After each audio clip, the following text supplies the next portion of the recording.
everyone for the final day of the quarterfinals here in beautiful Paris. The sun is shining and we hope that the sun god shines brightly upon FlyQuest today, because it is truly David versus Goliath. They are going up as the last hope, the Lone Ranger of the LCS, and I'm gonna say of the West, up versus Gen.G. And look, the French fans, they're excited to see them. They're in formation too, look at this. Yes. Beautiful team. That's a flying V if I've ever seen one. I mean, sending a strategic mission, perhaps, to Gen.G. Chovy, who is sovereign and laser focused as always. So I've been starting every day of this quarterfinals with a little bit of history of culture from France that can connect to the day ahead. And today it's going to be Asterix and Obelix, which is a comic book series from France. It's a Gallic tribe, and their whole life they fight versus the Romans. The Romans, who are more plenty, they have better strategy. They just have them at everything, really. But by standing together, they can always withstand them. And they also have the help of a special potion that was brewed by Panoramics that helps them out. Okay, where's our magic potion? Where is it? What are the ingredients? That's us, FlyQuest, right? It's a Nunu. Okay. It's Chimo Top. Okay. Yeah, and also I like it. it's TES not showing up yesterday, so they absorbed any leftover Absorbed power. power. Yeah, there you go. Yeah. And there's a lot of that left over. Yeah, just to say, Jat, it's David versus Goliath today. Yeah.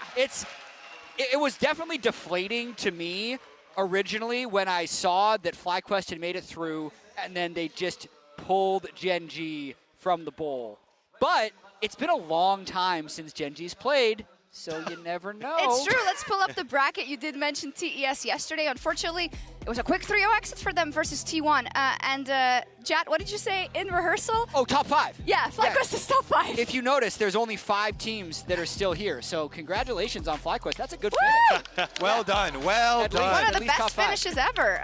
Amazing, though. Seriously, though, as we head into this matchup versus Gen.G, you said it already, just about the most difficult team FlyQuest could have drawn. And it is absolutely David versus Goliath. Let's take a look at the global power rankings delivered by, powered by AWS. That's not too crazy. Okay, but they're only LCK number 2, so that number 1 over there is... And also, you guys are way closer to spelling lease with your ones if you look at like 1373, right? So you're just like reversing up, you're mixing it up, and that's why it still works for you. That's the magic potion. Magic potions and some number magic. So I actually messaged the team that makes these rankings. They said 10% chance based on the numbers. Boom. Of the series. I'll take it. Yeah. That's not bad. That's kind of good. Yeah. That is great. Plus, number 13, that must be bad luck for Gen.G. Could They're be. up against them. The odds, they're stacking. They're stacking. Now, when it comes to Gen.G, though, they are the strongest team in this matchup. I think nobody will get angry at us for saying that, just taking a look at their record and also kind of the mission they have been on this entire year, right? And their success. It's impossible to do better than them. But they aren't on the golden road anymore. But they were so close to being undefeated because the one match loss they had in spring was to KT. Their one regular season match loss in summer was also to KT. And then it was just the final to HLE when they lost in Game 5. That's it. 46-3 is absurd. It does really feel like they're coming back, though, because you can look at like that 2022 summer where they win, go on to set the record then for most consecutive wins in the LCK. And then the only LPL team that has ever beaten them at international stages was BLG, who they then took down at MSI as well. So it still feels like Gen.G are top dogs in so many people's eyes. I mean, we've been talking about Gen.G as the best team in the world all year long. You mentioned they were on the golden road up until the tiny little bump in the road. Yeah. You guys are supposed to be for FlyQuest. Why is this? Hey, you know what? I think you guys need a little bit of reinforcements. I've decided to bring along a little bit of help for you boys today. Oh, boy. So I brought this along. That. I think you kind of need it. So, yeah, I mean, it sounds like you need a little bit of help there, we gotta Kobe. get the right over here, Kobe. I'm always down. This looks good. Okay. Oh! Do you remember 2018?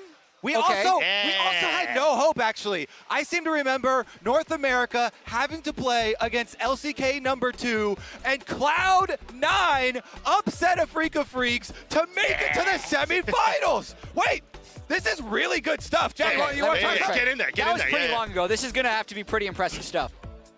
We'll see. Yeah, so Cloud9, that's a good one, for sure. but I'm going to take a hit of this too, for sure. Oh my God! What is in this? Slow down. You're a first timer. Take it easy. Take it easy. Okay. Oh my God, Kobe, that's not the right one to talk about. No. NA's beaten the world champion before. MSI semifinals, TL versus Invictus IG Gaming. 2019. It was an incredible series where they actually 3-1 them, and then I don't remember what happened after, but it was an amazing moment. Yeah, I kind of blacked out after that. Yeah. But they took down the defending world champs. Which is incredible stuff. It's insane that they actually managed to do it. Like, there's so I feel like there's one more though. I feel like I'm like, you want to try some? Do you want to try some? Yeah, there has to be one for EU as well, right?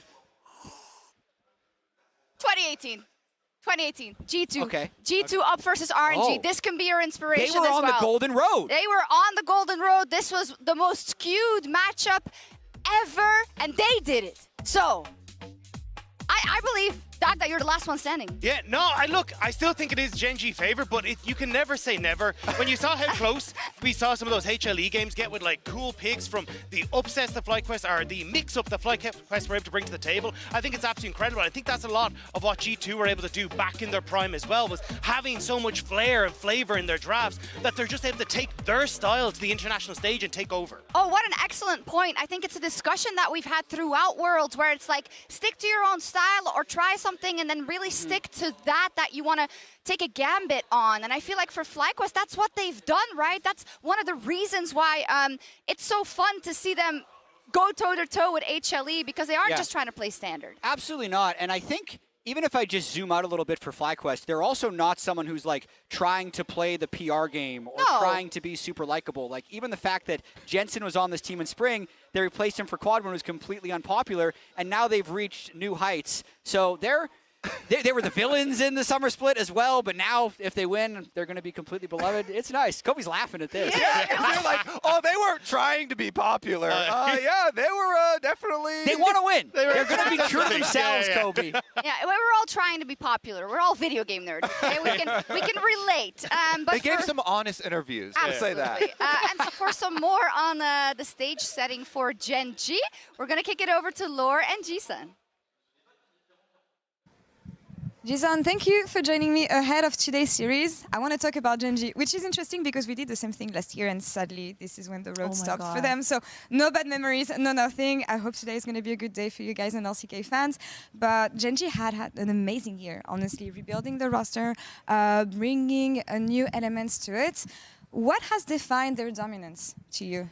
I mean, this year, especially this summer, was the season where they were able to break every kind of record possible. For example, they broke the longest match win streak, but also the game win streak. They had the perfect single round robin record in the summer round 1. They had the highest game points. They were able to be the longest, like, back-to-back champion of the LCK. It was a pure dominance, honestly. Everyone even like expected them to have a perfect season at all, but well, it did not really happen. In the end, they lost to KT in the regular season, also lost in the finals, but still it was like a normal expectation for them to just stomp it all the way. I'm just wondering about the pressure on their shoulders, because Golden Road doesn't exist anymore, the curse is gone, but they're coming here as heavy favorites. You knowing the player, do you know how much it either affects them or pushes them to thrive more? Honestly, whenever I ask the players, like, you know, everyone expect you guys to win it all. Like, are you feeling the pressure? Are you feeling the stress? They all say not at all, you know. I mean, maybe a little bit, but it's not affecting us. So I'm not actually like 100% sure about it. But I think losing the summer finals was actually a bit of a relief, or like relief of the stress for them, you know, so that they also kind of went through this kind of a hard experience where actually losing the finals when everyone was expecting you to win. So I think they're more kind of stepped up mentally after that experience. I think if we have to talk about people mentally stepping up, I want to mention Chovy, because I know that for long he was looking for this international success. He finally got it at MSI, and I know that him being in the best mindset is usually what helps him perform. What do you identify as the main change within Chovy from maybe last year into what he transformed into this year? I feel like so far before MSI, Chovy was more of a very typical LCK player in the interview. Whenever we asked about, well, how are you feeling about your performance? He was like, I think it was good, but I think we have to try harder. We have to play better next time. We have to get rid of all the mistakes. But in the MSI, like all throughout the tournament, he was very vocal of how confident he is about his performance. He was more like, I wish BLG makes it and we get another rematch and I can get my revenge because I know I can beat them, or like I was pretty confident that we're going to win it all because I was very, very confident in my own performance. So I was kind of surprised to find out that he has changed a little bit in terms of his personality, and he's become a lot more very outspoken about his own performance. So I really like the change of him. And also, I haven't had a lot of interviews so far at Worlds with him. So I want to see what he says in the teaser or what he says about the matchup in general. Absolutely. I'm really looking forward to seeing this one, especially the matchup on the mid lane, him versus Quad. Sadly, we know how this one is supposed to go, as Quad was a trainee and Chovy took his place after that, right? I really love the storyline behind it as well, because Quad used to be a trainee when Chovy was on DRX, if I remember correctly. So they already have this friendship. And then after Quad retiring for a little bit of time, he was also streaming for Gen.G as a content creator. So that's a little bit of a connection there as well. So I was able to have a talk with him after, right after he made it to the quarterfinals. And he was like, I know this is a very challenging match for us. It's a very difficult opponent, but we will never come to the venue thinking that we are going to lose the match. We're going to go all in with a winning mindset. I'm really excited for it. That's exactly what they told me. So I'm really looking forward to this matchup. It's going to be interesting regardless. Jisun, thank you so much for the interview and the chat. Good luck to your team today. Good luck. Yeah, it's really hard to go up against Chovy because he's been turning heads since he entered the LCK. Game 1, he picks Yasuo of all champions to show up on that stage. His first split, he gets 100 KDA, setting the record in the LCK. He then goes on to break even more. 4 titles consecutively in a row, setting that record. He's the only player in the world that has made to 6 consecutive playoffs at the World Championship as well. And now that he has finally gotten those titles, it feels like he's unstoppable. And finally, that international success at MSI now, how do you try and keep this man in check? Yeah. Sadly for him, he's up versus FlyQuest. And they've got some picks up their sleeves. Yeah, and I mean, honestly, too, like, I really love that picture that they had. I mean, Quad was 14 at the time. But the picks you mentioned are magic potion shots. Yes. If you look at what FlyQuest have done already in this tournament, and even if you look back to North American Finals, they have a very clear focus on trying to use enchanters, heals, and shields to really buff up their team fights. Very clear focus on team fighting. The most famous is this most recent Nunu, but even they also were the ones to pull out the Lulu. They also used the Enchanter Senna. And if you look at the Nunu build, people were really surprised because in solo queue you expect like the Leandries or even the full tank, but Inspire does such a good job and shows a mastery of this champion by fully incorporating the supportive style kit. Even with Blood Boil being removed in the Nunu rework, the passive still has like 50% of the power of that buff. And you'll notice in these team fights, he goes up to individual members to proc it and continually get it for both Bwipo as well as Massu. And so I just really like that FlyQuest have had this focus on how they want to take down teams that are possibly better than them. Buff up their team fights, and really try and make use of those heals and shields. And I think what they do is they tailor it to their specific opponent, which then gives them a large number of unique champions that other teams have not played. So Enchanters are some of them, but if we pull up the full list here of just unique champions that they've played, it also extends to Bwipo and Quad. Scion's in there, Urgot's in there, Darius, Cassiopeia, and I think this list is going to get larger against Gen.G because they've had a long time to cook on what they want to bring into this series. And I think it makes them so terrifying to go into a draft against because they kind of identify, one, what works for them, but two, as you say, like, okay, well, we're going to bring out the Cassiopeia because there's a ton of dive that's coming into this sort of meta. We're having a ton of different picks that are coming through that are so unique to this squad that you always have to be careful about what counter pick you're giving across because there's going to be something funky coming out of the works. Jack, you talked about tailoring.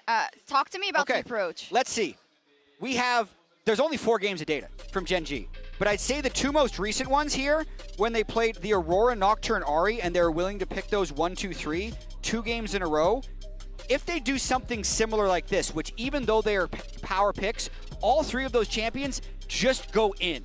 they don't really have that much of a fallback pattern. So if we see something like this from Gen.G today, that's where I think things like the Enchanters or things like an Urgot or things like a Darius or Swain that can catch those engages, not get one shot and fight back, would legitimately give them a chance if Gen.G is going to be that basically tunnel vision with the way they're drafting. Yeah, hang on. Can we get the sign by any chance? Can we steal this real quick? Wait, A fan just gave this to us. Wait, I have a.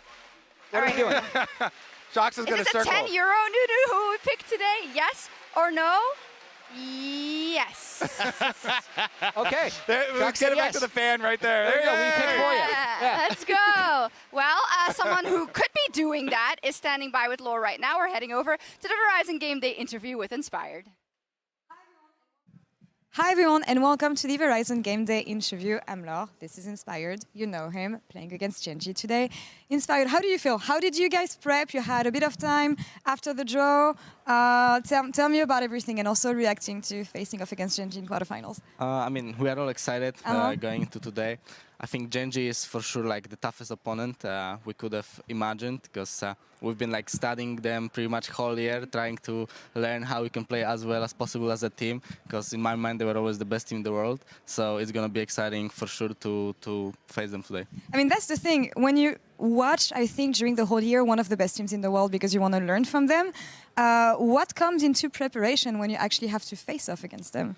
I mean, we know that they are very calculated and they don't really take many risks in games. So we know that as long as we don't really like overforce plays, there won't be that much happening. I think they will be playing slow and controlled. So I think we just need to have a good idea on how we want to execute our draft and maybe do something that they will not really expect. And this is where I think it becomes interesting because for me, what defined FLYQUEST in the Swiss stage was your creativity, on top of the fact that you guys know how to play with each other. But I do feel like, and correct me if I'm wrong, Gen.G not allowing a lot of mistakes, do you think creativity is going to be enough? Because I know you said this during an interview, but... Yeah, I would love it to be enough, but it's still Gen.G. I feel like it's really hard to surprise them. So we will try our best today, we'll see how it ends up, but we will not go out without a fight. Of course, and I am really looking forward to see what you guys have planned. On that sense, I want to talk about the Kenyan matchup because you being an amazing jungler, Kenyan being the jungler we know he is, of course, I think it's going to be a hype matchup. What makes Kenyan special as a jungler when you face off against him? I mean, it feels like Kenyan is always the guy that is like the main star of his team, like back when he was on Damwon and now when he's on Gen.G. It feels like the whole game is around him and it seems like he's really good at controlling it and not over-forcing plays, as I said. I think he just gives the style for the whole team. Like the way Kenyan plays seems like his whole team is playing that way. So I think he's probably like the best jungler in the world right now and we've been for a while. So it's hard, always hard to face him. I already played against him 6 times. I didn't manage to win a game yet, but I will try to do it today. Yeah, you can take on the challenge. No issues about this. Inspired, thank you so much. Best of luck today against Gen.G. And for more on the matchup, Inspired versus Kenya, let's hear more on the featured matchup presented by Mercedes-Benz.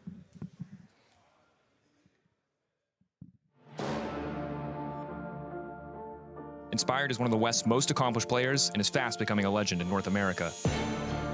He's the only pro to win MVPs in both the LCS and LEC, and has achieved just about every accolade he can in both regions. He now looks to do something the West hasn't done since 2020, lead his team into World semifinals.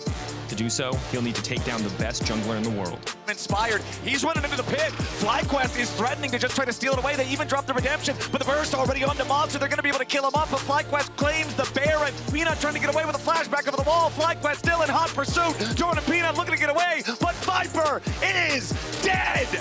Canyon is not only a former Worlds champion, but also holds a 6-0 head-to-head record against the LCS jungler. Peanuts behind the wall into the pit, but the Baron's going to be secured by Canyon. Now HLE trapped. Canyon gets the kill on Doran. They all drop, and it looks like the hopes are done, dead and gone for HLE.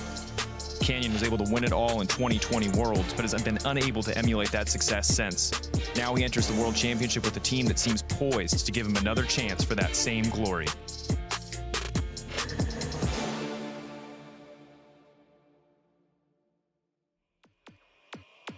sick matchup in the jungle. And Kobe, I know you must be conflicted because Inspired is the LCS jungler, but Canyon is your jungle GOAT. It's a really tough one.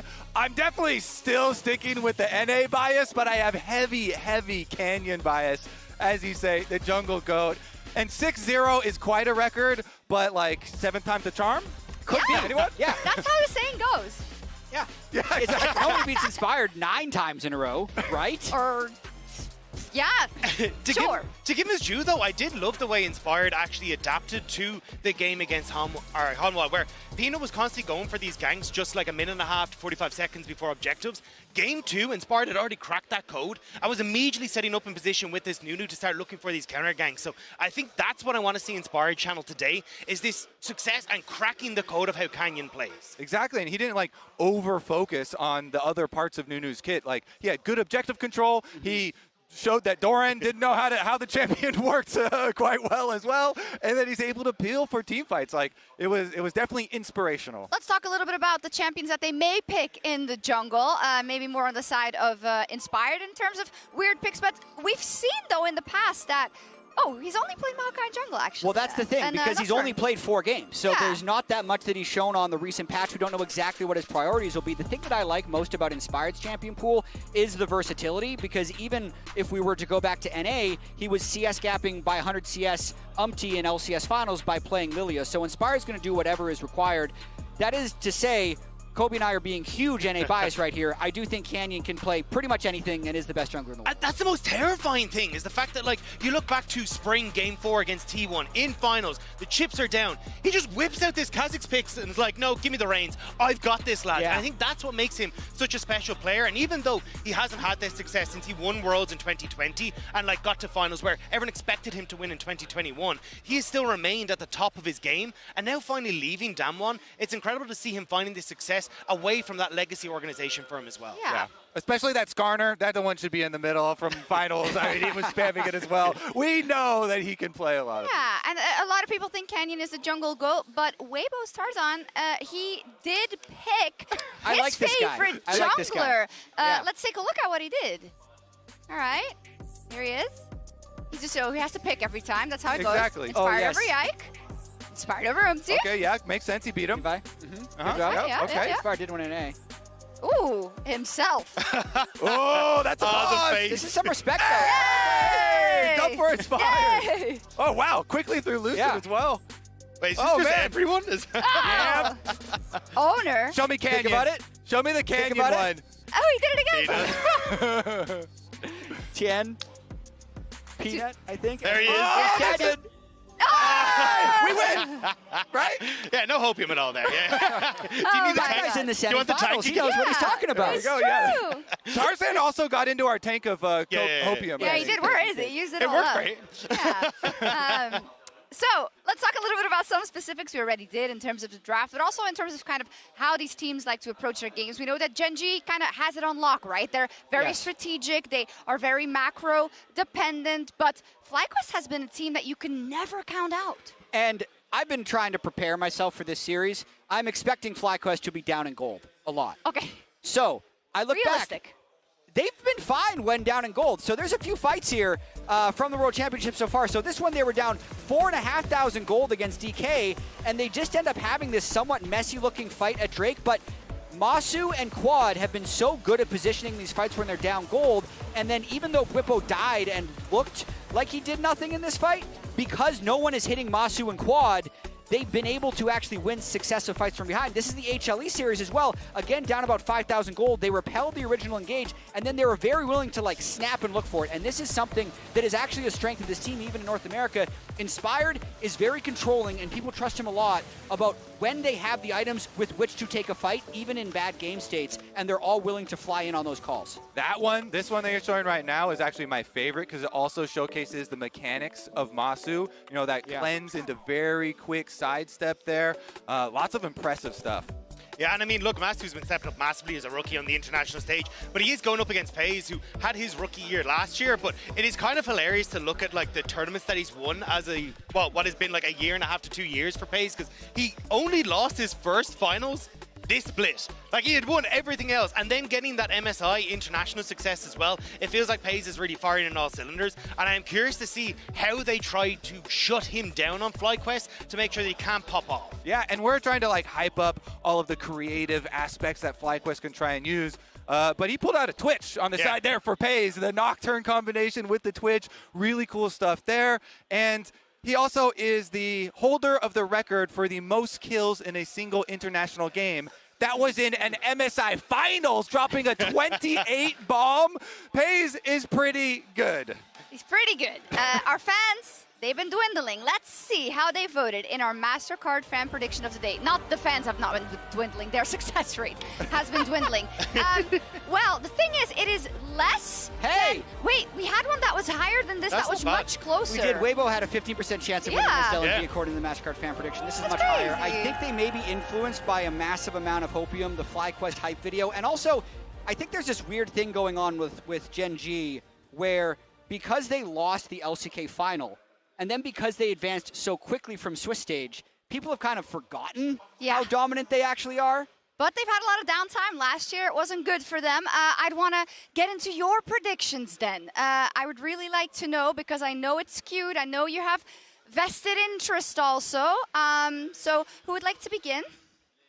I mean, I can go ahead. I think this is going to be Gen.G 3-0. Like, I really don't think that this is going to be anything that they can really fight back against. Gen.G have been so dominant domestically up until that final, and then the international. I know Kobe's a little upset with me, but I mean, I think I can see it there, Jack. You're kind of in the same boat to me. I mean, I'm trying to cold brain as much as I can and not make myself be emotional for this series, and it is Gen.G. Yeah. They are 46-3. They've lost 3 matches the entire year. They have the best player in the world in Chovy. They have the best jungler in the world in Canyon. And yes, FlyQuest has some nifty picks here and there, but this is my favorite to win the World Championship in Gen.G, so I have to go with Gen.G 3-1. Okay, maybe it's also an anti-Jinx potion, you know? I mean, I'd love to be. I've been really FlyQuest biased this whole time, and I feel like in the back of my head, I'm going to look dumb when I come back and watch this quick 3-0. We'll see. We'll see. We'll see, indeed.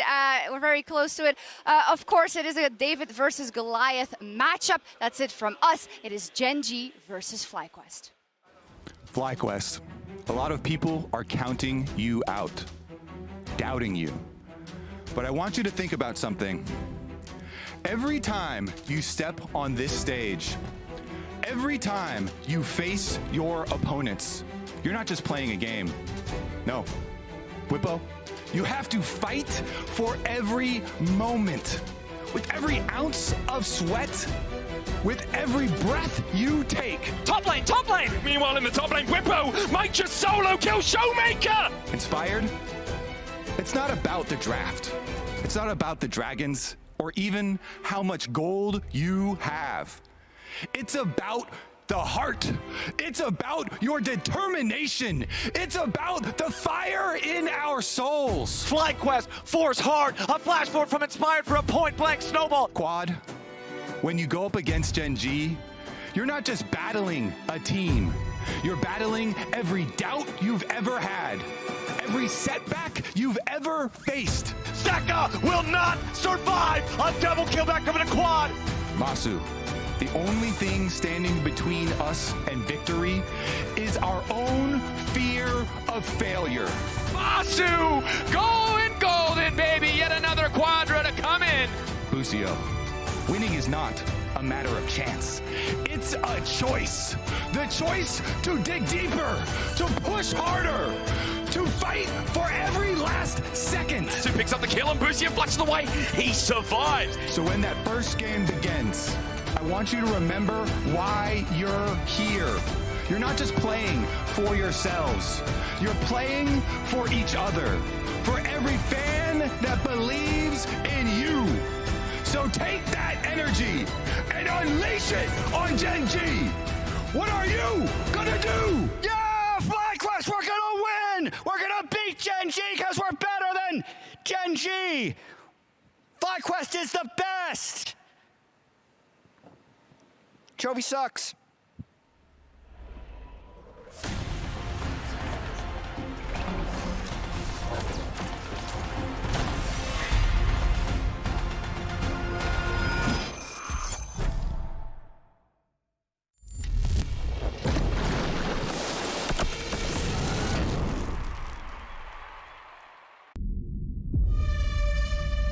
4e journée des quarts de finale est arrivée. C'est la dernière chance pour accéder aux demi-finales. How does it feel being, you know, a part of the last 2 European players? I mean, it feels good, but I think we have a lot of responsibility on us now. We are the last hope of Europe after all, so. I think what made Europe great in the years that I was here is that we would always throw everything on the pitch. We'd risk looking ugly with silly counter picks, but we were never willing to go down without a fight. 당연히 결과 같은 경우는 이제 3승 0패로 올라온 거라서 결과에는 만족하는데 제 개인적인 퍼포먼스는 아직 좀 만족 못하는 단계라 생각해서 지금 그런 상태입니다. 그냥 간단하게 다 이기고 진출하는 게 좋습니다. Gen.G, show HLE, the finals are not the rule, they are the exception. I have a lot of confidence because we've been scouting Gen.G the whole year. That's the team that we tried to play like.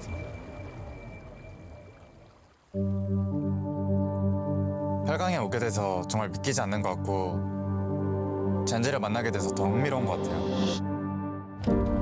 초비 선수를 알게 된 거는 14살 때 처음으로 랭크 게임에서 알게 돼서 친구가 됐는데 서로 엄청 해맑고 되게 시끄럽게 떠드는 친구였는데 워낙 초비 선수가 엄청 뛰어났기 때문에 계속 여러 가지 물어보고 계속 친하게 지낼 수 있었던 것 같아요. 코드는 되게 밝았던 싸움이라고 생각합니다.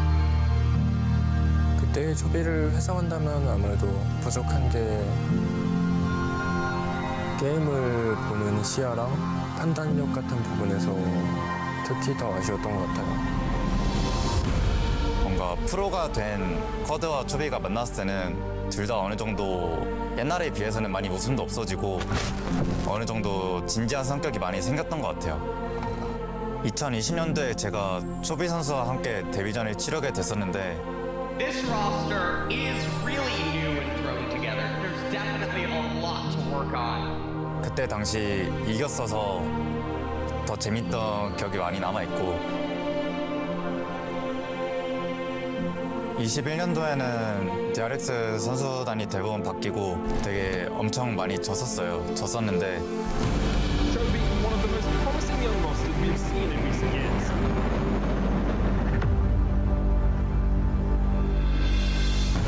DRX still without a victory whatsoever. This might be the last game Solka plays for a very long time.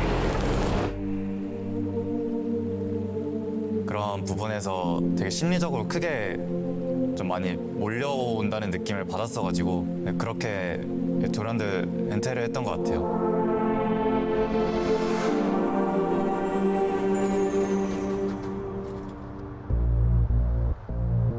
6 years later, I didn't think I'd make it to an event like this again.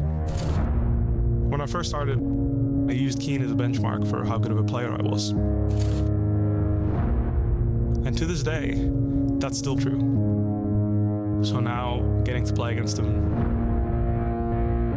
if we can beat Gen.G, I'll consider myself elite once more. 제가 다시 이렇게 복귀를 하게 된 이유는 잘할 수 있다는 거를 증명하고 싶었어요. 증명하고 싶었고. FLYQUEST conquered their demons.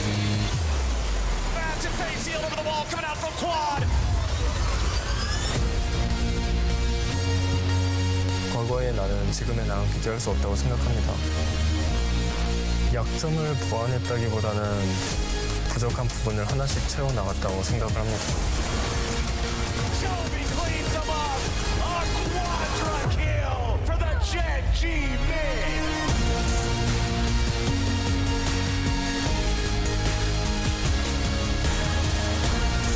지은아, 난 너가 항상 세계에서 가장 뛰어난 미드라이너라고 생각했지만 너도 많이 바뀌었지만 나도 많이 바뀌었어.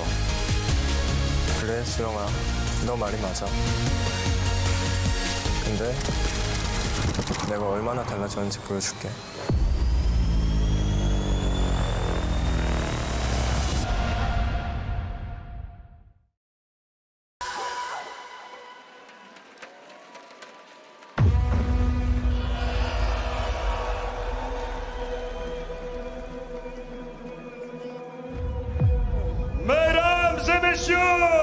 Bienvenue à la Adidas Arena pour la conclusion de cette semaine de compétition.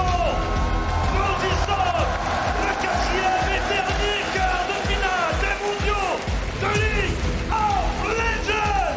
Aujourd'hui, le dernier espoir américain contre un des grands favoris de la compétition. Premier entré dans l'arène, champion de l'excellence.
Maintenant, veuillez accueillir leurs adversaires, champions au titre du MSI, les maîtres de la LCK, Gen.G.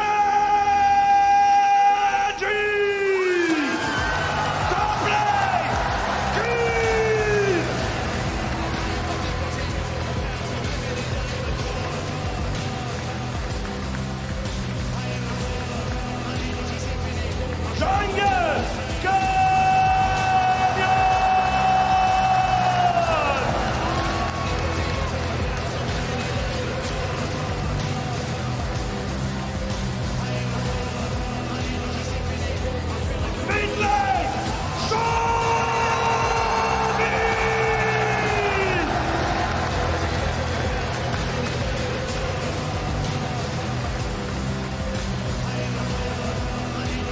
Un des caries, Peyz.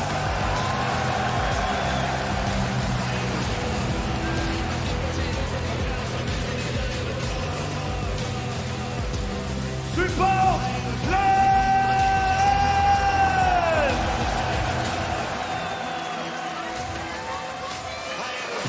Paris, encore une fois, un tonnerre d'applaudissements pour vos quarts de finalistes. FLYQUEST Line.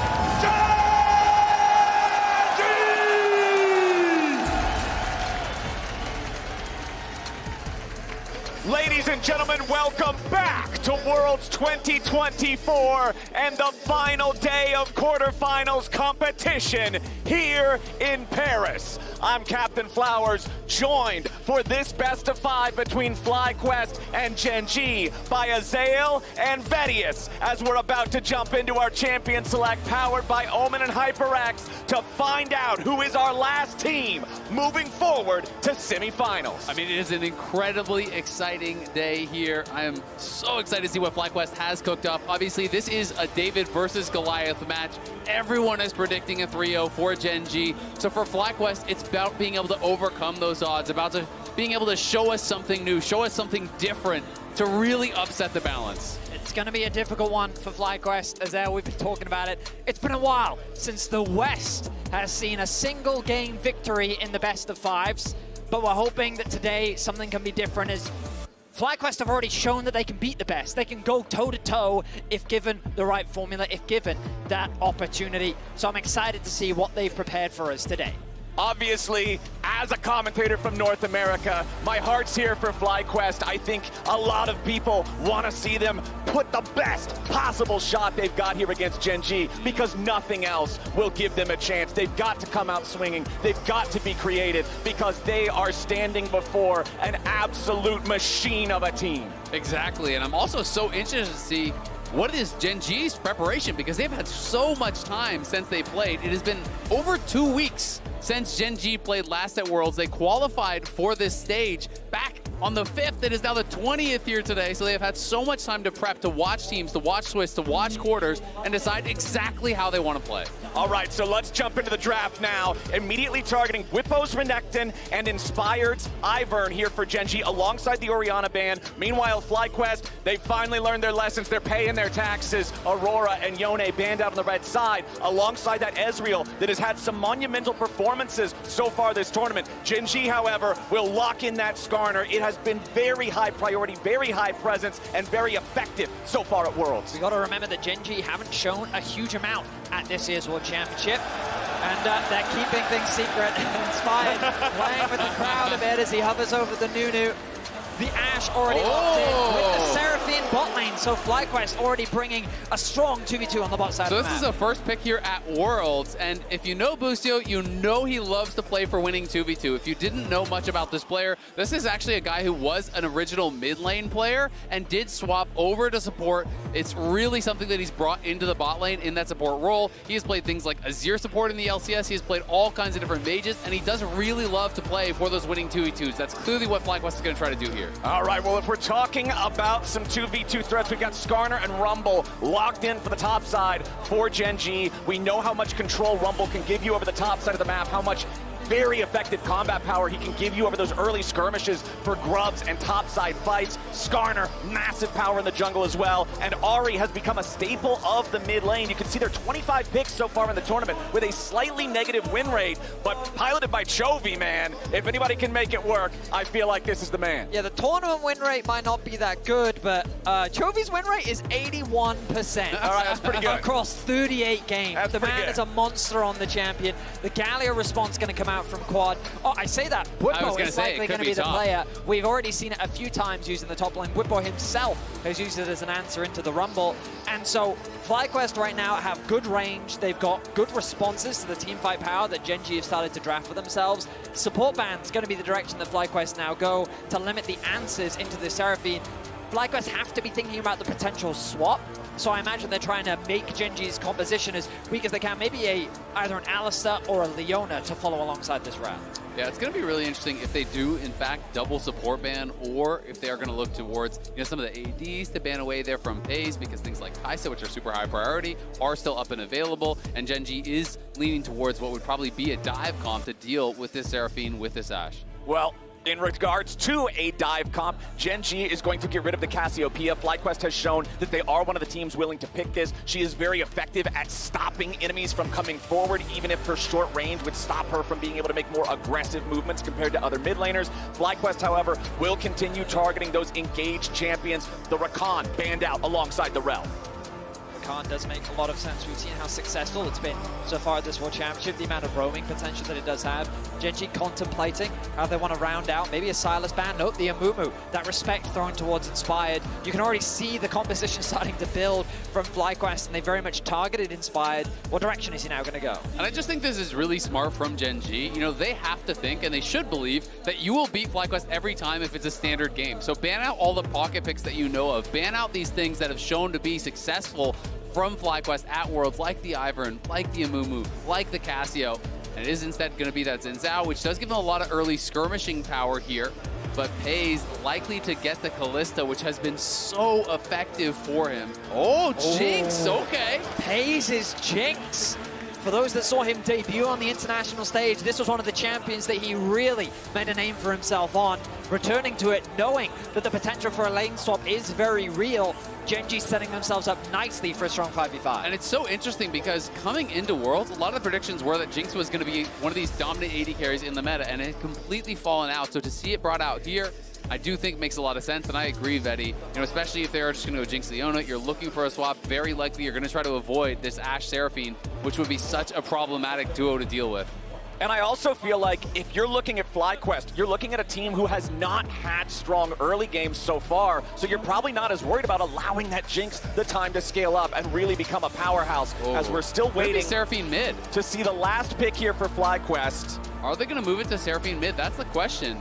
because this obviously is a champion that you can flex around, and it is. So it's Seraphine mid for quad, so they keep the option open here with the Seraphine. My immediate expectation was definitely that it was going to Busio, that they're playing for dominant 2v2, but when you see what Gen.G is showing you in the draft, I think it's such a smart adaptation, because Gen.G, you know, going with the Leona, going with the Jinx, they can just lane swap and avoid that dominant 2v2. Seraphine is not going to be very useful in this dive situation that you set up in that spot. So just pick Alistar, move Seraphine to mid, and avoid that problem altogether.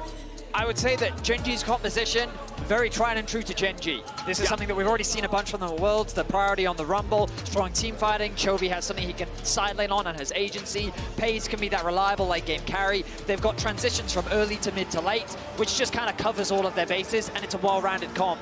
FlyQuest, though, coming in with a bit of their originality into this draft. Absolutely. The last time we actually saw Seraphine mid at Worlds was played by Caps in 2022, so it has been quite a while, really since this champion was first coming on the scene. Excited to see how FlyQuest will perform, and if Gen.G will look like the absolute dominant team that we are expecting them to. I'm a little worried about FlyQuest's overall damage output coming into this game, but we'll see if they can make it work.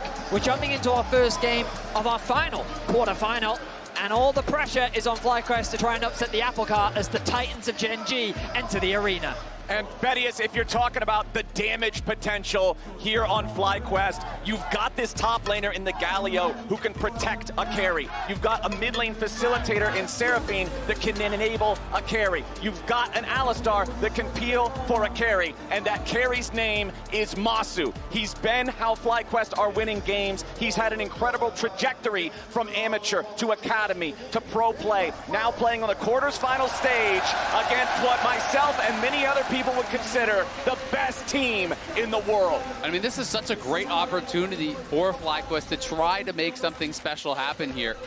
You know, Massu has been incredible, and his trajectory has been pretty amazing to see. You know, you said it, amateur into academy last year, won Most Valuable Prospect, the MVP award in the NACL. This year comes in the LCS. He's Rookie of the Year. He goes to MSI. He goes to Worlds. He wins Summer Split. You can't really do more than that. You can't ask for more than that.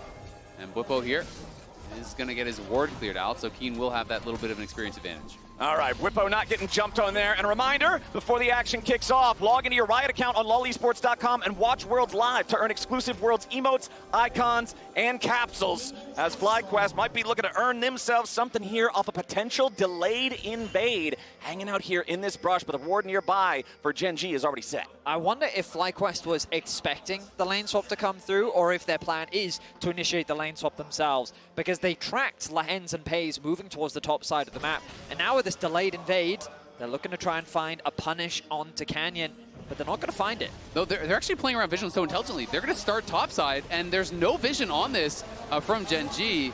Now Canyon's going to get the news here, and Bwipo's going to try to push him off while we have their jungler actually trying to take the blue buff. Canyon, though, should be able to finish this and then just move across. Yeah. Bwipo got one CS from that. He did get the one little wolf, so a little bit of disruption there, but obviously the hand is now tipped by FlyQuest, and it's up to Gen.G to show how they want to respond. Busio hovering around the mid lane to quickly get to that level 2.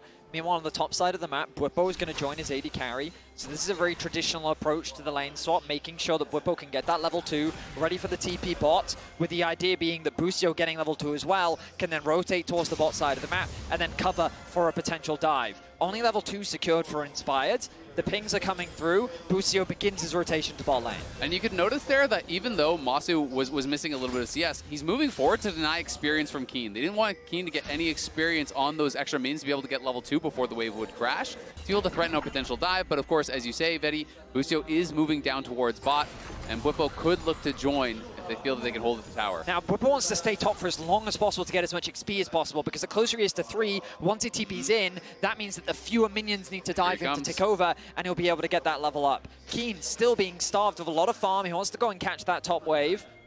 And the TP has now been committed bot lane. Bwipo gonna tick over to level 3. Skarner's not in a position to dive. And this is a thing where I think FlyQuest were able to catch Gen.G off guard, because typically, Canyon would do a full clear on the bot side, move into the enemy side jungle, and then set up for the dive on the bot side of the map, with potentially Kiin there joining in the exchange.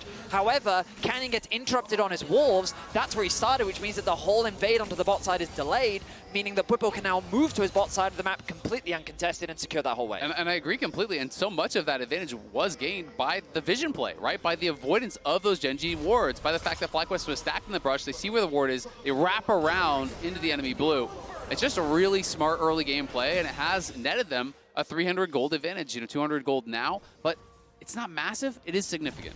Point is, though, I think that you have to remember that, in my opinion, FlyQuest haven't had the best early game so far in the tournament. It's an area where they've been punished a lot, especially in the series versus HLE. It was an area of massive problems for them. And even against TL. They always came back in the mid to late game team fights. You guys have been casting this team all year long. You've seen these opportunities, the way in which they've been able to do that. And FlyQuest are kind of avoiding some of that portion of the early laning phase, finding a very small advantage in terms of how they've executed the lane swap, alleviates a bit of that burden. And quite frankly, I do like the scaling of their composition. The amount of protection and peel they do have for their damage dealers. If I had a question of, will FlyQuest have enough damage? You can throw the other question of, can they get through a Galio and a Seraphine and an Alistar ultimate on the side of Gen.G? And I think part of the hope is that if you're diving in onto Massu, onto Quad, that Inspired is making that very difficult for you, that he's going to be power farming, he's going to get to a strong point in the game where he can threaten these members of Gen.G as they try to bypass him and attack these carries. So we'll have to see, as the wave has been stacked, and it is Bwipo here being covered by Inspired. Okay, Canyon's 2 versus coming 3 as well. defense right now. Canyon making his way down. He's going to go back. They're going to call off the dive.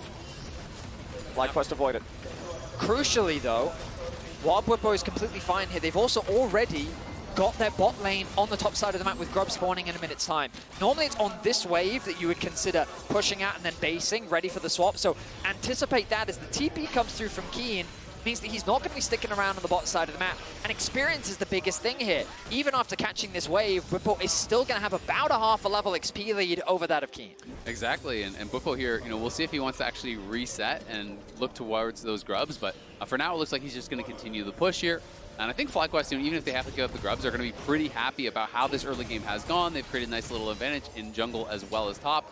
Mid and bot, all very, very even. There hasn't really been any disruption to the plan. And I do think FlyQuest's strength has been about understanding their comps, understanding the strengths of the comps, and how to play towards those win conditions. If they feel that they outscale you, they're not going to fight you early. They're just going to sit back and give up small things to try to really wait for their moment. And I guess the question now that I'm wondering then is, when will that moment be? With the grub spawning here in a couple of seconds, it could just be that handshake trade on neutral objectives early that we see a lot of the times. FlyQuest could opt to go for the Drake, but it does look like they're at least putting a couple bodies in the area. Gen.G first to the grub pit. Canyon will smite grub number 1 to at least guarantee that Gen.G will get that one, but now Inspired making his way over, and it looks like FlyQuest will maintain control over the topside river. Gen.G are happy to just take the single grub and back away, so FlyQuest will come out on top in this one. Now to viewers, it may seem confusing as to why Gen.G is just backing off of that. They were first in the objective, they had Kiin pushing in the top lane, but you got to remember, Ashe, this early on, contrast to the Jinx, like, FlyQuest have that advantage. So in that isolated 4v4, there are ways in which FlyQuest can actually win out on that skirmish, especially with a Xin Zhao there. Yep. So Gen.G wisely said, we'll take the single grub, we'll play for the next set of grubs, and we'll concede these for now. Exactly, and Chovy's down on bot. FlyQuest know he has no TP. They know there's no TP as well from Kiin. He was shown up on that top lane, so it is going to be a 3v3 skirmish, and that would have been difficult for Gen.G. So things going well for FlyQuest, but of course, Gen.G always so dominant in these 5v5s. They are masters of execution when it comes time for these team fights, and that really is the terror, because you can see how the FlyQuest composition is supposed to work. You absorb the engage, you stifle the engage, and then you turn around the fight. But Gen.G is so hard to do that against. If they find that picture-perfect engage, get back onto the carries, Equalizer comes in, Chovy is there, everyone is piling in, and you burst down that Ashe, all of a sudden, you have all these pieces that are there to protect something that no longer exists, and the whole thing falls apart. And it feels like it'll fall apart that much swifter with Jinx in the game. If one of these dominoes on FlyQuest falls over, you trust Peyz to have the mechanics, to have the hands, to immediately pilot that into multiple kills, into enough damage to FlyQuest to take objectives afterwards. I feel like with the game going this slowly early on here, still 0 kills for either side, 8 minutes into the game, not even a fight over that first set of grubs. Once we do get a fight, that first fight is going to determine a lot about the pacing from there. One of the things things I wanted to track of coming into this game that I discussed with you both is how does FlyQuest manage the early game? And 8 minutes in, they've done a great job. Gen.G was a team that I anticipated would come in right at the gate swinging. We have a 600 gold lead. I mean, on the game too. I really did think that Gen.G would just dominate here in the early game, but so far it's been a very slow early game. Now, this doesn't necessarily mean a huge deal for either side. Right now, they're both in a very comfortable spot. FlyQuest have brought their bot lane down, and because of that Ashe, they have Preshow. Along with the Xin Zhao, FlyQuest are wisely leveraging the strength that they do have with their AD carry and jungle to play for these early objectives. And that's what you love to see. That's what you want to be seeing from this FlyQuest, playing with confidence, playing with the nameplates off, and treating Gen.G like any other team. Okay, also worth noting, Busio now hitting level 6 on the Alistar, as Lehends only just hit level 5 on the Leona. So if we do have a fight sometime soon, if the supports are involved, will be a definitive advantage there for FlyQuest if they can make sure they got the right guys at the scrap. And it is really interesting, you know, because coming into yesterday's quarterfinals, I was really expecting it to be an absolute brawl, you know, non-stop fighting. I was thinking the pace was going to be very, very high. And this is kind of becoming similar to what that actually ended up being, which is, in reality, a very slow game that raises the importance of that first team fight more and more and more. The longer you get into the game without there being that major team fight, the bigger the rewards are for when you finally win it. If you haven't fought and it's 20+ minutes into the game and you get aced, all of a sudden you lose Baron off the first team fight and the game's just over. So it puts so much pressure on players to really nail it in that moment. If you're skirmishing back and forth nonstop the whole game, you mess up once here, once there, you can maybe make up for that later on. But if your first fight isn't going to be till 3rd Dragon, sometimes you only get one shot. Ultimately, like, again, a good move from FlyQuest. Massu moves up towards the top side of the map, ready for that second Grubs contest. No first items have been completed yet. Gen.G, though, in position to try and contest. That level you talked about earlier, Flowers, still no level 6 for Lehends. This should be a big warning signal. He's going to move over to mid to try and catch this wave.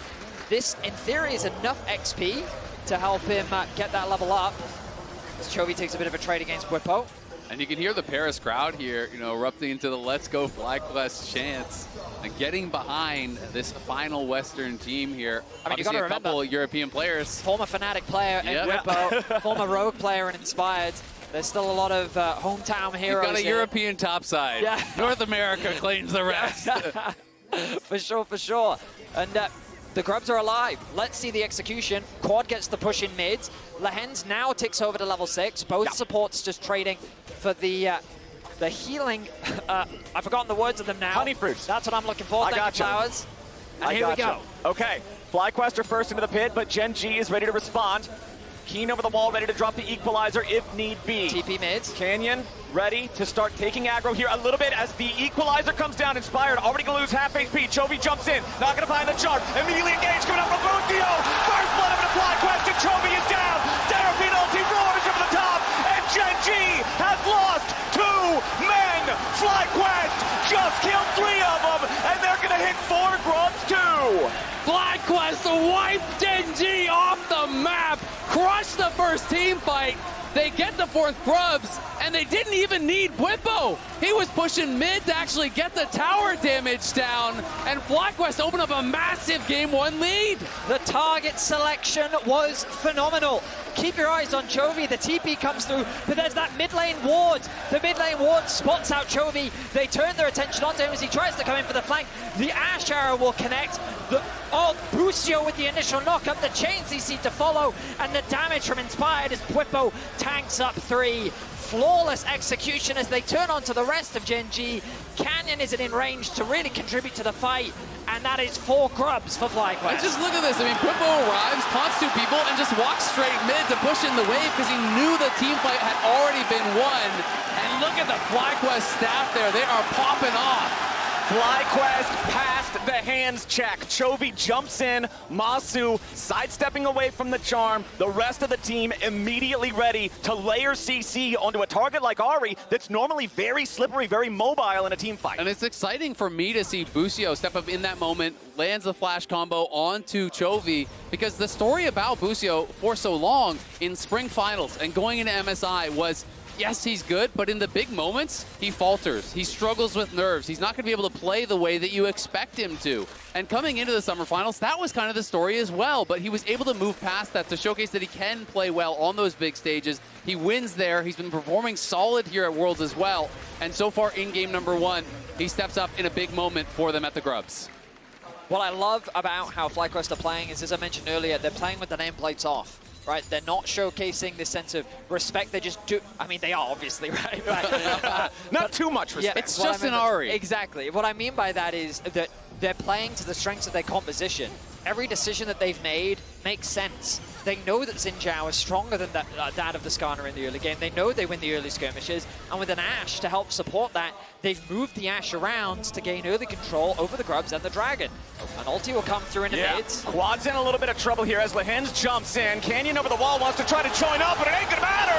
Lehends is already down, and a beautiful move from Inspired, using the ulti to knock the enemy Skarner back. Now Bwipo's ready to make a grand entrance, and he's grabbing a 5th kill of the game for FlyQuest. Gen.G thought they might have had something, and FlyQuest check him at the door. A haphazard force from Gen.G means that FlyQuest get themselves another 2 kills. Lehends tries to force an all-in. Canyon is very slow on the follow-up. Chovy isn't really there, and Gen.G concede another 2. Betty, you're talking about FlyQuest, not playing with too much respect. I think it's Lehends not playing with enough respect.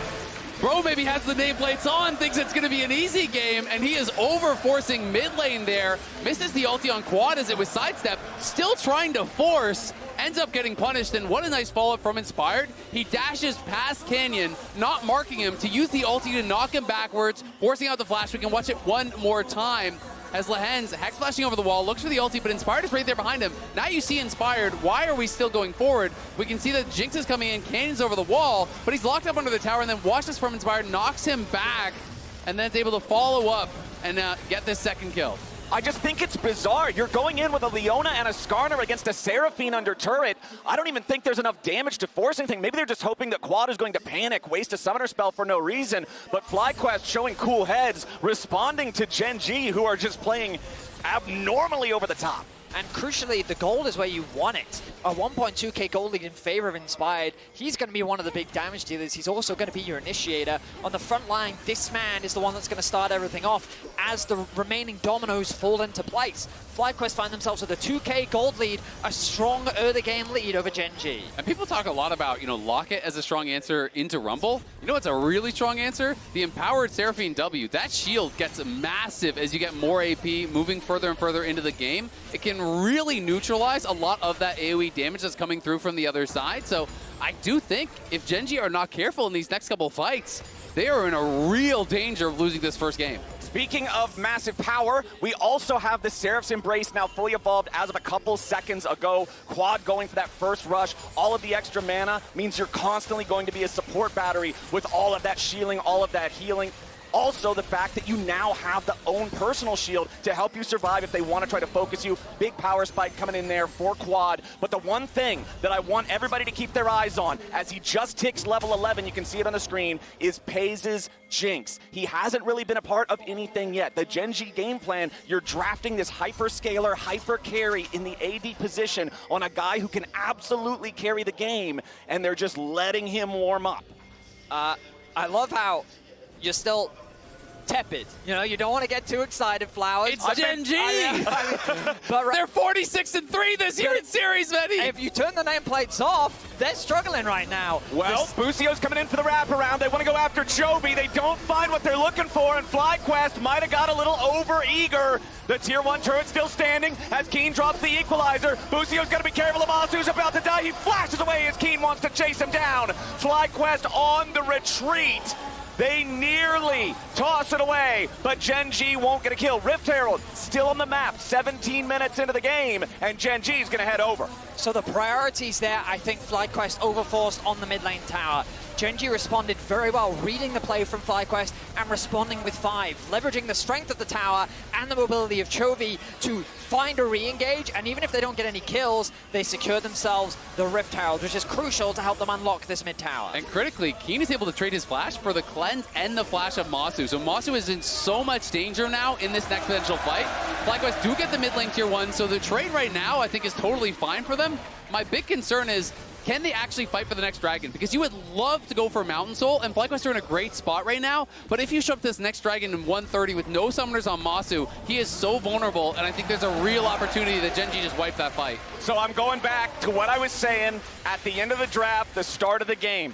You've got this cannon. You've got Massu on the Ashe. He's stepped up plenty of times for FlyQuest so far this year, and he is rounded out by a pretty incredible cast of supporting characters in an Alistar, in a Galio, in a Seraphine. If he doesn't have his own, oh man, I'm in trouble buttons, everybody else better be using theirs. Because if he falls and Peyz gets excited, that's an easy ace for Gen.G.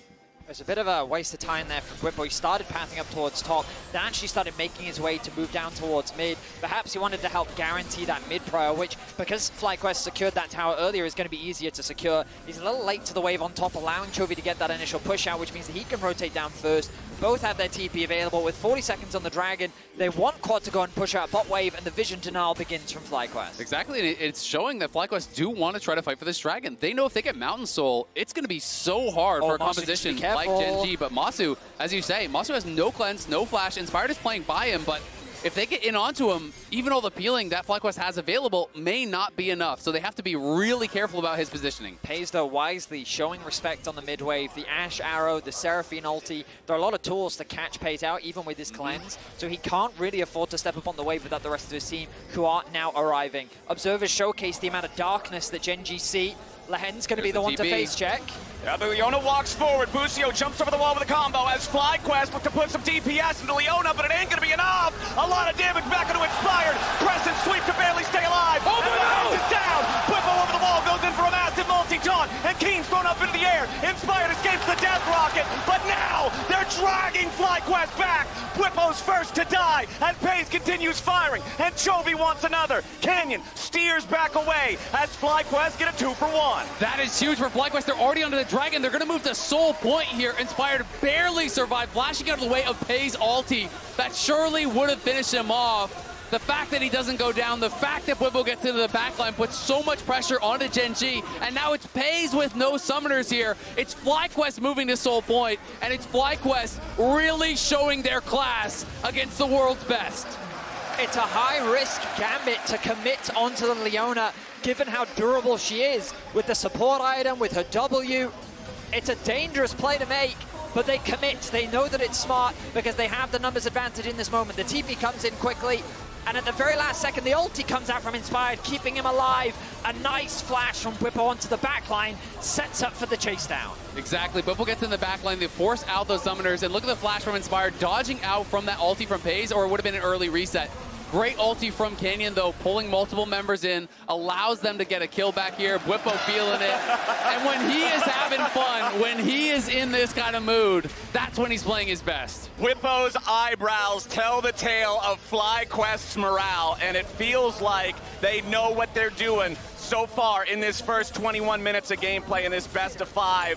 7-1, 3 Drakes to nothing, 4 Grubs to 2, 2 turrets to nothing. All of the numbers favor FlyQuest at this point in time, but it's still Gen.G. It is still a team that is absolutely capable of fighting back from a deficit, of finding the right fight, of picking the right moment. And you can see Peyz closing in on his second item here. Chovy just now purchasing the Leandri's Torment for his second item alongside the Malignants. Lots of damage over time there as that Ahri darts around the fights. Regardless of the outcome of this game, I think that North America should be incredibly happy with what you're seeing on the screen right now. The fact that the expectations around this series was going to be a quick 3-0, another Sunday for Gen.G, and this is the performance of FlyQuest. They are delivering as they play for the top tower, an uncontested tower, nicely set up, and this is the thing. Discipline is being demonstrated by FlyQuest, and that is what you need against a team like Gen.G. And look at all the vision control they're actually setting up around this top side. They're making it very difficult here for Gen.G as they have this line of pink wards, you know, pink ward there, pink ward there, pink ward behind them as well. They're trying to constantly be able to threaten if there's an overcommitment towards the Dragon. Hey, we could actually trade for a bear, and we're in a position where you get very little for one Dragon, and we could win out big. So FlyQuest playing so well towards their composition, but Gen.G always has the ability to make magic happen in a team fight. to really flip the game on its head in a matter of a second or two. Honestly, I feel like that this is more FlyQuest to lose than it is necessarily Gen.G's to win, and you're completely right. There's always the possibility of Gen.G finding those windows, finding that angle, but I feel like the FlyQuest, with the composition they have all the tools they need. It ultimately comes down to this Baron, and in my opinion, the Swiss stage Barons from FlyQuest was one of their best assets. Oh, don't you be putting that juju on us. Okay, so the big thing I'm looking at right now, we have 2 minutes until what will be Mountain Soul, if FlyQuest takes it, spawns. You've got the carries on both sides on 2-item power spikes, but in the jungle and in the top lane, there are differences. Riftmaker is done for Bwipo. Inspired has completed Steric's Gauge, but their counterparts on Gen.G are still working towards those second completions. If Gen.G can find them in time for this fight, they're going to feel much more confident about trying to stop FlyQuest here for the Soul. Yeah, absolutely. I mean, a lot of the goal here for Gen.G has just been making sure that Peyz still has farm, funneling as much as they possibly can into him. He's up to 246 farm. We're only 23.5 minutes into the game. They are getting the Jinx to a strong point. He does have the IE. He has the Kraken. He's trying to get more, and they know they need to be as strong as they possibly can, as you said, before this fight, because if FlyQuest gets Soul, that's very likely the game for Gen.G. TP coming in here for FlyQuest side. Let's see if they really want to make a move. Bwipo's behind them. Bwipo's behind them. Using the charm, trying to stuff the engage here. Peyz wants to get away. Seraphine ulti flying over the top. Bwipo trying his way to Peyz, but the Jinx barely gets away. FlyQuest continuing forward, but a nice equalizer from Kiin tries to stop him. Canyon shot to pieces, and Bwipo wants more. FlyQuest with a 1-for-0, but that one is the enemy jungler. A phenomenal flank from Bwipo.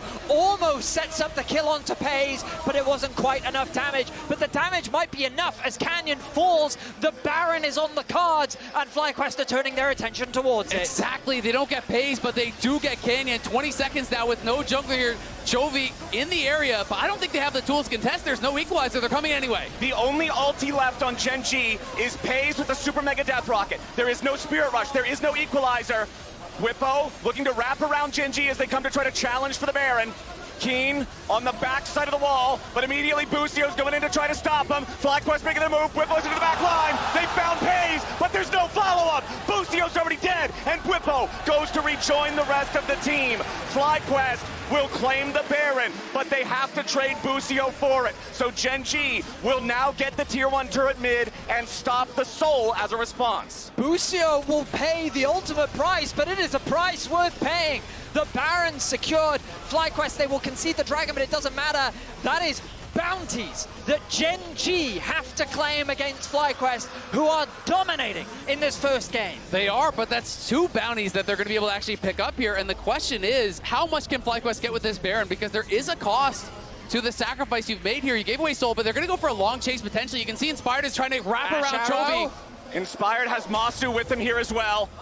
Canyon securing the red buff as Inspired and Massu are trying to cut off the Gen.G mid. Chovy forced to use the Spirit Rush to get away, but it is enough to guarantee his safety as FlyQuest have all 5 men back on the map, 4 of them wearing Baron, but that Baron power play is already in negative gold. Lehends regrouping with Peyz back here in the mid lane as FlyQuest maintains control over the red side jungle of Gen.G. Exactly. I'm not really sure that going for Baron there was the correct choice. You could have taken the guaranteed Soul that's there for the rest of the game, and instead they go for the Baron. If they don't get a ton with this, that's 3 bounties that were given over off of the lost fight because they had to sacrifice Busio. They need to push the pace. They need to get so much with this Baron, or it really wasn't worthwhile. All right, FlyQuest forces down the tier 2 turret here in the bottom lane. That would be the first tier 2 turret they claim this game, but the trade for Gen.G has been all 3 tier 1s on the FlyQuest side. It's still about a total of negative 2,000 gold on that Baron take overall, since the objective itself gives you the plus 1,500.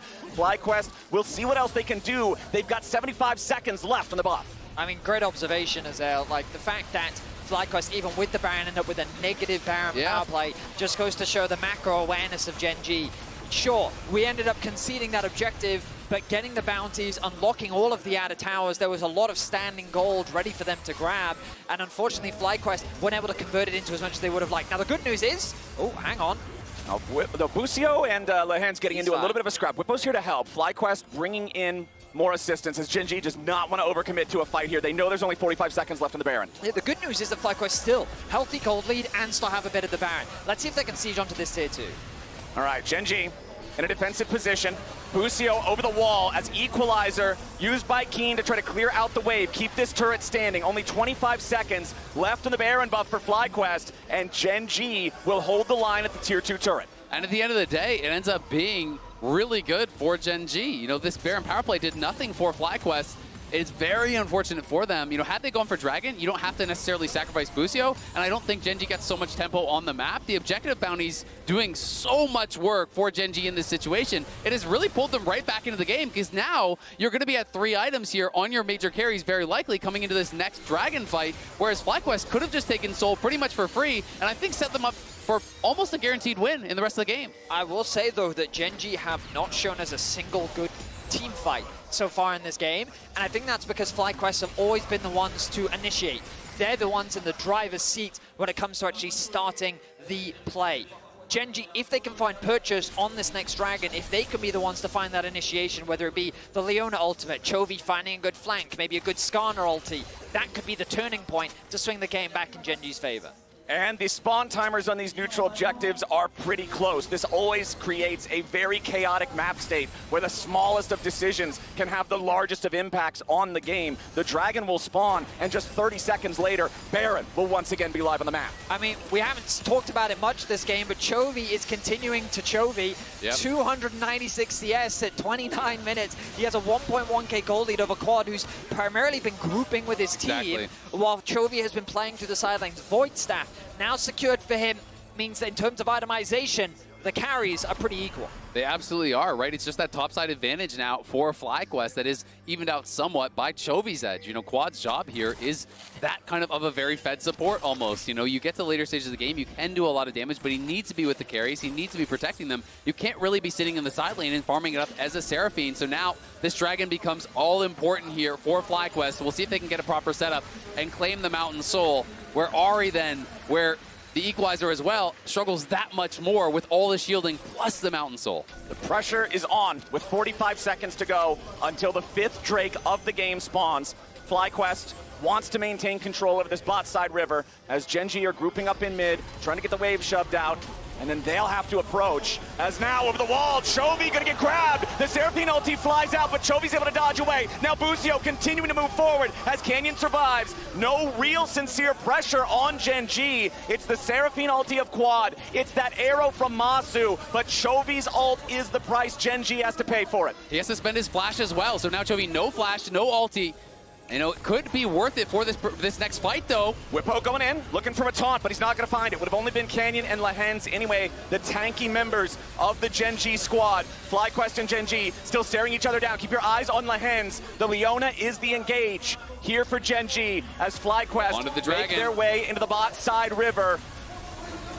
They're going to go ahead and start that Drake up. It's already down to half HP. Canyon's getting zoned out. Equalizer into the back line as Quad sidesteps away from the solar flare. Dragon still the focus coming out from FlyQuest. The troll is secured. And now they're turning it right back on the Lehends and Canyon. The Leona tries to flash away, but it ain't going to work. Massu chases him down. Busio trying to keep going forward with Bwipo as they lock up the carries. They beat down Peyz. And Gen.G falls. Chovy trying to hold the line. Trying to buy time, but it costs a hell of a lot, and FlyQuest are barreling towards the base. A beautiful stop on the recall from Massu. What a fight from FlyQuest. Heavy is the MSI crown, and Gen.G are crumbling under its weight. Solo laners versus FlyQuest. Kiin and Chovy trying to hold on, but another Seraphine ulti flies out, and Chovy drops dead. Kiin pushes forward and finally claims Busio, but it's only a 1-for-1. Game number 1 is about to end as FlyQuest lead the series. Doubters be damned, FlyQuest are here to play. Wow, what a game. Desk, take it over. Oh my God, I cannot believe it. Let's go. Let's go. That was amazing. Them believe. Holy shit, I believe. Oh my God, if you incredible. could see what transpired here as we were watching the game, specifically for chat, specifically for Colby, right? I saw you already. You know, you were starting to hope. You were hoping a little more, and then they just do this. There's There's a reason I put the Seraphine on the graphic, even though they hadn't used it at Worlds yet. They used the enchanters to build a super strong team fight. Seraphine flex into mid, Galio into double AP, but really, how'd they win so many fights? They beat him at Grubs, they beat him in the mid lane over and over, Shocks? I mean, the amount of just gut they have to have. When I watched that feature and we heard Bwipo say Kiin is the standard, Canyon was the standard for Inspired, Chovy's the standard for Quad, to go up against those guys and play calm.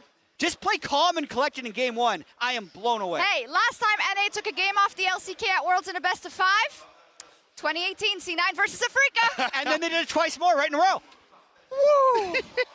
Wow. It's sick. Okay, calm down. Is there a leak in the copium let me double tank? check. I mean, I it looks good if you want to know their hit. What's this? You're about to tweet, but you stopped. I finished that. Just finish the tweet. Make him believe. Hey, crazy. Okay, we got to come down to earth. And at the end, we can do the whole only a game one of a best of 5, right? We do need to outline what were the elements of this FlyQuest upset. So I think it was a huge draft gap. And it was one of the vulnerabilities I might have seen in Gen.G before this. When I saw their last 2 games against HLE in the Swiss stage, they picked hard engage with their top 3 almost regardless of the competition. And then FlyQuest very quickly locked in the Seraphine. The fact that Gen.G then matched double AP with Skarner immediately says they're going to have extremely low damage. So picking a Galio top and then knowing that the Seraphine is a flex, which I think caught Gen.G off guard, is actually one of the most Smurf 1-2-3 advantages we've seen this entire tournament. Also, it's the fact that you take that Ashe. It's been so incredibly important to have something that can have that push. And when you're looking at, they hover the Kalista, Ashe is perfect into the Kalista. It's really difficult to get any sort of control in the bot lane. So they felt forced to go to the Jinx, as it's the only thing that has range that can even remotely threaten the Ashe down there. And then when you look at the rest of the comp as well, this feels nearly like the 3-0 curse coming back into play from it, because you look at, like, the Rumble has kind of been solved with the Galio pick. Skarner, I think, is starting to fall out of contention. Silas rose up in priority massively in our quarterfinals so far, but we're not seeing those same priorities coming through for Gen.G. Gen.G last year, Chovy and the thing that's been following him. I mean, I don't want to invoke these things at all, but it is things you got to talk about, especially when you go down in this knockout match. FlyQuest have now taken a game off of the #1 LCK team and already the #2 LCK team. Yeah. If this isn't the embodiment of make them believe, I don't know what is. I agree. I also want to take a look at our HyperX Reflex replay. I might have called that too fast because we came through that so fast. Yes, because this was, the most important fight maybe because it set up the whole game for their comp. Yeah, it does prove that they also understood their composition. The way Quad held us in Power W for when Chovy dashed in, they're super ready for it. Everyone sidesteps. Busio actually gets the stun, and then everything else just follows in over the top. The Seraphine ult is perfect. The layering of CC shows that this is actually very practiced. I love the mechanics on display. You mentioned Busio immediately jumping on to Chovy there, and the confidence of both Inspired and Massu. They dodged, they split away from Chovy's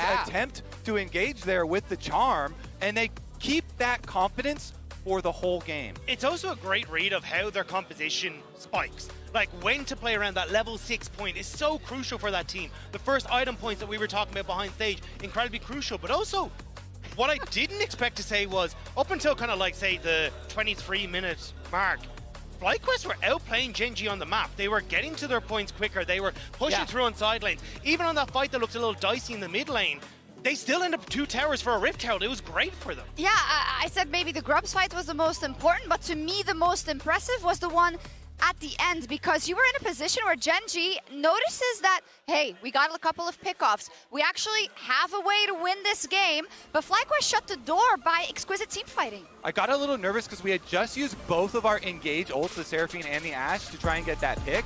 But then they're able to burn down this dragon while Bwipo buys some time here with Busio. They zone them out, and then after they've burned the dragon down, the follow-up is just so strong. They can just death ball, again, really utilizing the supports. And look, Quad and Massu are actually untouched. Massu has a 1,000 health overshield by the end of this fight. The way they front to back in this game is actually similar to the way they front to back this whole tournament. It's just this time they had a gold lead instead of a gold deficit. It works even better, Jet. Amazing. It's even the fact that you look in that replay, they're not overextending. Kiin is waiting over the wall with his flash to try and go, hey, I'm going to jump on towards the back line. But the way Fly position is so good, but yeah. You're helping him. I mean, Bwipo's looking at his He's phone seeing going like, your hey, tweet we right now, through? Chovy. He's seeing the make him believe. That's so no funny. curses, okay? Now it's just, so we actually need to calm down, Chovy. Calm down. We actually need to reset our expectations here, not go too crazy off of game one. Is game one of the series, best of 5. Gen.G are very good and they should be able to come up with a response. I was actually most worried when we were laying out this FLYQUEST game plan of always trying to construct these 5-on-5 front-to-back comps. I thought, oh, for sure, Gen.G is just going to be able to pull us across the map because they're so good in their macro. So I feel like in the next game, we have to watch out for Gen.G drafting some tools so that they can actually pull FLYQUEST apart. And deep breaths. we need to get back down to earth here. Gen.G needs to go back to school. They need to take some lessons, you know? They need to evolve their meta to stay in this best of 5. It's unbelievable. It's FLYQUEST. They did it once. Can they do it again? We'll find out after the break. Woo! Are you Blitzcrank Quad? No, it's just Korean style mic check. Oh. Blitzcrank is Korean? Yeah, I think so. Immediately engaged, coming up from Busio.